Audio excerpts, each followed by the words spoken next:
Hello,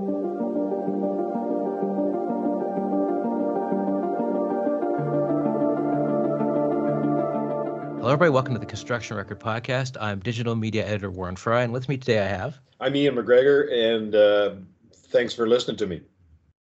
And Ian, you have got a project in the works, but before we get to that project, which involves hydrogen and carbon removal and sequestration, you previously worked on the last refinery that was built in the last 3 decades, I believe, the Sturgeon refinery, and a carbon trunk, and all this kind of feeds into what you're working on now. So maybe you could explain what those two projects were about to begin with. Sure. Okay. Well, I spent my life building stuff. I'm pretty old now, so, I built a lot of stuff over the years. I got the idea about, I don't know, almost 20 years ago that everybody in Alberta, they always talk about diversification. We got to get diversified and we got to do this. But the last person that actually did something was Lougheed when I was in university. So I'm 73 now. So that tells you the duration or the frequency of things that we actually do to diversify the economy here. So I got the idea. I was sick of hearing all this stuff all the time, and I wanted to do something about it. I decided I was going to build an oil refinery. And I had been early in the carbon sequestration business, so I'd been involved in the Weyburn project in Saskatchewan, and I knew a little bit about carbon sequestration. And so I decided I'd build the first refinery in the world that captured the carbon, the tremendous amounts of carbon that are made in the refining process. So I drew all that out, the flow sheet I drew on a napkin, and then, of course, you have to figure out how you're going to build that and how you're going to get the money to build it. And so it took me about a good 10 years to bring it all together. Today, we have a refinery that's operating up there. It's the most modern refinery in the world. It captures all of the processed carbon that is made. When you make hydrogen for refining, you make CO2, so we sequester that CO2. And we spent about $11 billion on the refinery, and we spent about $1.2 billion building the carbon sequestration system to take CO2 from the refinery. And we actually built an open access system that was designed to take carbon from pretty well any source along the route that we chose and take it to places in Alberta where you could safely manage the CO2. Okay, and this new project, which how far along is it? It's in sort of the proposal stage, I assume, right? Nothing's been built yet. Yeah, we're kind of a weird outfit. So, there's 4 people that work in my office, and we try and build stuff. And so, when we decide to do something, we're not like a big oil company that has this sort of standardized process, FEL 1, FEL 2, FEL 3, and then I do EDS, and then I go out and get a board approval and stuff like that. Like, I'm 73 years old. If I'm working on something, it's going to happen. I'm not working on any stuff that I don't think I can get across a goal line. We're essentially building a thing. We got a staff of about 10 people working away on it. We've been doing that for a couple of years, and we know what we're doing. This is stuff that we've done before, so we know exactly what to do. We know how to do it. We know what we have to do to be financeable, and we're executing a plan that we've delivered on before. The only difference is we see this as a refinery for wood. So, the feedstock used to be oil. This one's got wood feedstock. That's not that big a deal. We can, tell us what the feedstock is, and we'll design the process to handle it. And I should say what this thing is. It's the carbon removal and negative emission green hydrogen hub. And 2 things I find very interesting about this. One is the wood aspect. The other is that it's decentralized. Essentially, this is one of many hubs you want to build. But let's go into the wood part first. What exactly is it going to do to the wood waste that, as far as I know, just gets burned or otherwise releases carbon into the atmosphere? Yeah, so that's when we started looking at it, and we kept seeing all this publicity, and I think people have decided if you're going to meet the 2-degree goal, you're going to have to figure out a way to take carbon out of the atmosphere. We've just put too much in, and we're still putting it in at a rate that is going to cause us to significantly overshoot that 2-degree goal. So we're going to have to figure out a way to take it out, and lots of people are talking about machines to do that. And no doubt some of those machines are going to be successful. But when we looked at it as, engineers, we're saying, wow, when you start with a feedstock that the atmosphere has 400 parts per million in, and you try and concentrate that up and to sequester it, I have to get to about 99% CO2 purity. So we just felt like, wow, that's a tough and expensive job. I wonder if there's anything around that's doing part of that job already. And so that's what trees do. They live by taking carbon out of the air. And that's a hell of a, I don't know if I can say hell of a, but it's a hell of a Oh yeah, head you can. start on the Don't worry. process. So we thought, well, if you start at 50% concentration, we know how to do stuff with that. We can make that work. So we thought the economics are way better for that path. And we think that's natural air capture. Following that path is way more likely to be economic in the short term than a path where I have to build something to start at 400 parts per million. So that's what we're doing. And from what I gather, you take wood waste, you turn it into pellets. That way you can transport the pellets and then break that down into both carbon and hydrogen. So the carbon gets sequestered and the hydrogen presumably becomes fuel for something else, like say a vehicle or something. Yeah, so well, let me go into that a bit. So when we Hmm. built the refinery in Redwater, that was inside that refinery was the largest blue hydrogen plant in the world. We didn't know that when we didn't call it a blue hydrogen plant when we built it. We just thought it was a hydrogen plant that captured the CO2 emissions. That's sort of become the blue hydrogen. That's what it's called today. And so when you refine oil, you have really long molecules. You chop them up into short pieces, and you put hydrogen on the end, and that's diesel fuel when it comes out of there. So you have to put something on the end of them, or they all glom back together. So it's very similar with the wood process. When you're making hydrogen in this way, you use something called a gasification process, and what you can do with that is you make carbon and hydrogen at the same time. And so you're essentially making both products. That's what come out of it. And the CO2 that comes out of that process is pure when it comes out. So it's cheaper to sequester. You don't have to clean it up and you don't have to do things to it that when you make it with combustion, you've got a lot of work. So we make hydrogen and we use that molecule in the process of making diesel fuel. People have talked about, if you think of hydrogen, people are talking about, there's a whole industry of people talking about what you're going to do with it. Hydrogen is a really poor fuel, and it's a really valuable molecule if you're going to use it for chemical processes. So if you think of the biggest demands in the world for hydrogen, 85 or 90% of the hydrogen in the world is either used for fertilizer or for oil refining. Those are the places where I know I can do something with hydrogen today. People have talked about blending it into the fuel system, and what doesn't come across really very much with that is hydrogen. I'm old, so I'm going to use the wrong units for the modern world, but go ahead. Hydrogen, natural gas is 1,000 BTUs per cubic foot. Hydrogen is 300 BTUs per cubic foot.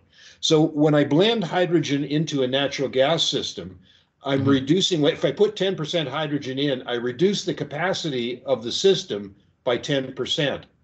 But I'm only putting a 3% heating value. So if I need the heat at the other end, I'm only replacing that 10% capacity with 3% of the heating value. And and the same thing is true with the environmental benefits. When I put 10% in, I'm only saving 3% of the CO2 emissions. So I think using it for fuel is, why would I do that if I can use the molecule for something and decarbonize what I'm making? And that's what we do. So you can think of the tree. We take the tree. The tree takes the carbon out of the air. We retain that carbon and put it underground. So we sequester it, and the hydrogen that comes out retains the carbon attributes of the tree. Now we put that into the front end of an oil refinery where we need hydrogen. So we displace natural gas-made hydrogen with our tree-made hydrogen. And when we do that, we significantly reduce the CO2 carbon intensity of the diesel fuel that comes out. We think that's an easy use, and it goes everywhere. We don't have to figure out ways to move hydrogen around. We don't have to build new service stations. We don't have to build new pipelines. We just put it in the front end of the refinery, and we get exactly the attribute that we want. Now, it's not transforming the economy. I mean, I can't make that claim. But what it's doing is something you can do tomorrow morning. Yeah. It does kind of acknowledge, too, that oil's not going away tomorrow morning either. You've got to do something with this stuff before we pivot away from it. And so how is this different from how the forestry industry works with wood waste now? So today, the forestry industry does a few things. I mean, I'm a refining guy, so I'm no expert. But when I go out there, what I see is there's some stuff that's just pure waste. It's left behind in the forest. There's some stuff that's waste that occurs at the sawmill. There's slabs and there's bark and there's stuff that ends up at sawdust. All those things, they turn out to be, sometimes those are made into wood pellets that are burned. And then there's the lumber portion that comes out, and the other fiber ends up going to the pulp business. And about half of the forest is lumber, and half of the forest is for lumber purposes, and the rest is all these low value quasi waste, maybe not waste, maybe they're paper. And so what's been happening in Canada is our pulp is becoming less competitive because I can plant a tree in Indonesia or someplace and it grows to be full scale in 10 years.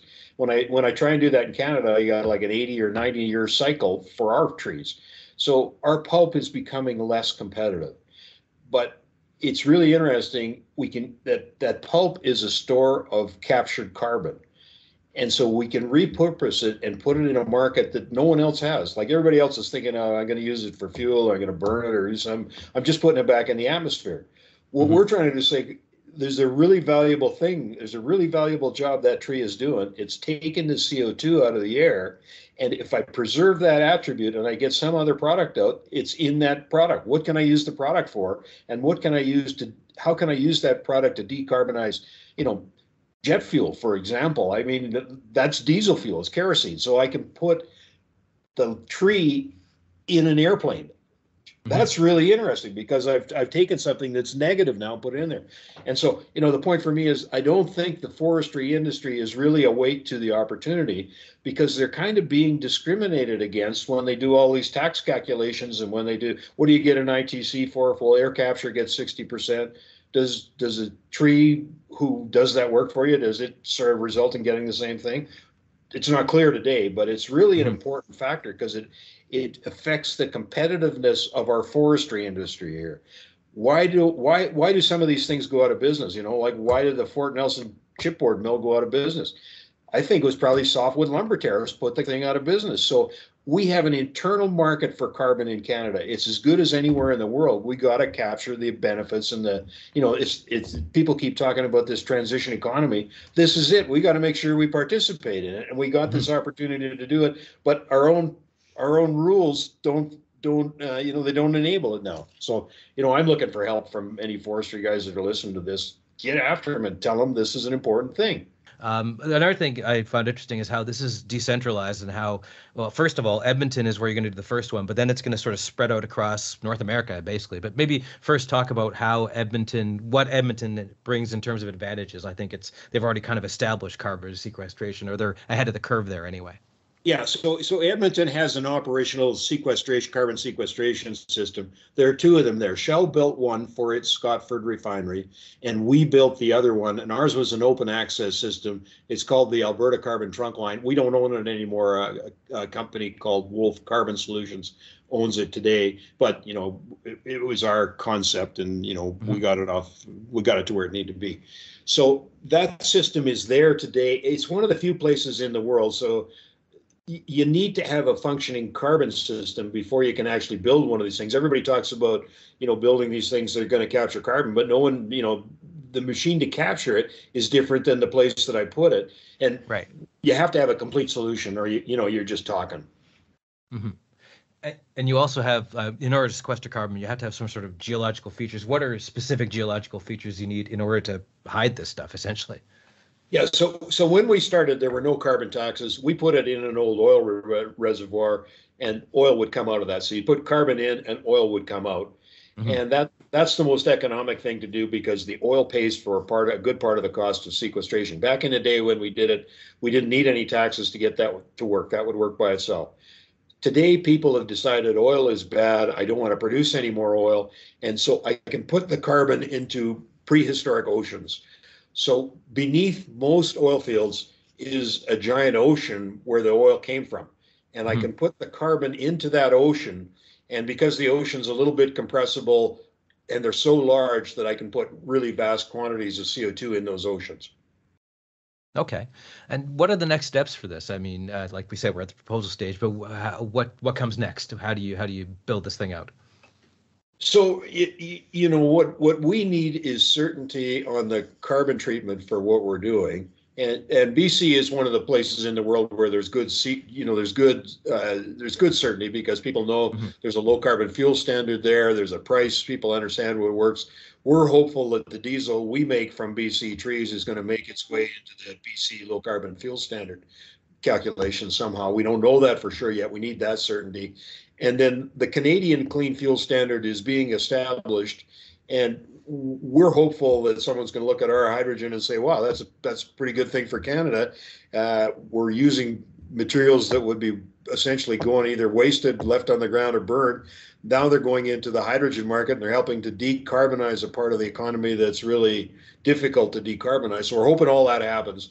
And if we get the right treatment on the tax, then we know that we can get the economics to work. So we got to make sure that the CO2 taxes are designed to support what we're doing. And so in terms of jobs for the trades and Boilermakers and other tradespeople, where do these projects fall into that? So, the last thing we built, we spent about 50 million man hours of labor on at the Sturgeon refinery site. We had between 5,000 and 7,000 people out there for about 8 years doing all that work. And it was a union site, and I hadn't worked at that scale before. I'm used to doing stuff non-union, and so I can tell you it was one of the best experiences of my life working with those guys. And it turned out the Boilermakers liked me, and they put me on the advisory committee for the pension fund. So I get it. I just was surprised. I thought it was, we're signing up for some kind of warlike atmosphere. Everybody was a good guy. We figured out how to build the things as efficiently as you could. And so, I got nothing but good things to say about the trade unions that I've worked with. And when we do this thing, we're doing it in a way so the plant is going to be built of 4 or 5 identical production trains. So the first train will cost about $2 billion. And then that's installed, and we think we can get that down to, maybe $1.2 billion, $1.3 billion for the next train, just because we're doing exactly the same thing, and we're going to learn how to do it better, and we're not going to have the same amount of engineering in it. So we think we're going to build those one after the other concurrently. And what I think is we're starting a new industry in Canada that's essentially carbon capture from biomaterials, and we're going to build all the modules are going to be built in Canada for sure. We're probably going to build them in Edmonton because that's where we know how to work, and we're going to keep building. So we're not, the idea is we don't have a project where the project ends. It's like by the time we're finishing up on train 1, we're going to be starting train 2, so we can keep the shops loaded continuously and get the efficiencies that come along with that. And we think there's at least 4 of these, we call them hubs, to build in North America. And so there would be 16 to 20 of these production trains that are going to be built over the next, decade or 2. And we just plan to keep that going continuously. So it's like the size of a car industry if we can do it right. And another aspect of what you're doing is also a reconciliation aspect of it too. So maybe you could speak to that. Yeah, I'm an engineer. I don't know what I do for reconciliation, but what I believe is if I can create really durable, long-lasting, high-priced jobs in the remote locations when they're needed, that's on the path to reconciliation. So that's what somebody like me can do. And Brian, who's my partner in this thing, you guys know him. Brian Fehr is a legend in BC, and he both of us want to do something that's along that path, and we're trying to figure out what the hell can guys like us do. So this is that, and the plan is we can build a pellet plant, and we're planning on, the feedstock for our machine is pellets essentially. We made that decision because we want to dry. We don't want to move. We have to move the stuff a long way to a central site, and we don't want to be moving water, so we want to dry it and make pellets at the remote locations, and then transport those pellets to where we use them. And the first place in Canada is going to be in the heartland somewhere where we built our refinery. Okay, great. Thanks for joining us today, Ian.